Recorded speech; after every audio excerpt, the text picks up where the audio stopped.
ഇന്ന് ഭയങ്കര ധൃതി പിടിച്ചൊരു ദിവസമായിരുന്നു. എന്തെന്ന് വെച്ചാൽ ഇന്ന് ചിഞ്ചുലിന് സ്കൂളിൽ പോകണമായിരുന്നു. അപ്പോൾ സ്കൂളിൽ പിന്നെ അവിടുത്തെ പോലെ 6:30-ക്കും 6:45-നും പോകേണ്ട കാര്യമൊന്നുമില്ല. 9 മണിക്കാണ് ക്ലാസ് തുടങ്ങുന്നത്. ഇവിടുന്ന് നടന്നാണ് പോകുന്നത്. നടന്നു പോകാനുള്ള ദൂരമേ ഉള്ളൂ, കുറച്ചപ്പുറത്ത്. അപ്പോൾ ഇവിടെ താഴെ പിള്ളേരുണ്ട്, അപ്പോൾ അവരുമായിട്ട് നടന്നാണ് പോകുന്നത്. അപ്പോൾ ഇന്ന് ആദ്യമായിട്ട് പോവുക. അപ്പം ഞാൻ വിചാരിച്ച് 4 മണിക്ക് എഴുന്നേറ്റിട്ട് ലഞ്ചൊക്കെ ഉണ്ടാക്കാമെന്ന്. ലഞ്ച് കൊണ്ടുപോകണം അവർക്ക്. ലഞ്ച് സ്നാക്സൊക്കെ കൊണ്ടുപോകണമല്ലോ.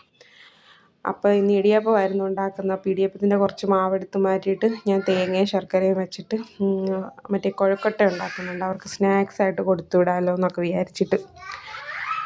അപ്പോൾ ഇടിയപ്പവും കിഴങ്ങ് കറിയും ഉണ്ടാക്കി. പിന്നെ ഒരു ചാവലും ഉണ്ടാക്കിയായിരുന്നു. റൈസ് മറ്റേ എന്തുവാ മട്ടർ വെച്ചിട്ട് ഒരു റൈസ് ഉണ്ടാക്കിയായിരുന്നു. അതും കൂടെയാണ് കൊടുത്തു വിട്ടത് ഇന്ന്.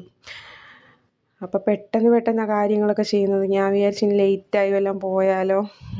ലഞ്ചൊക്കെ തയ്യാറാക്കണം. പിന്നെ അവനെയും തയ്യാറാക്കണം.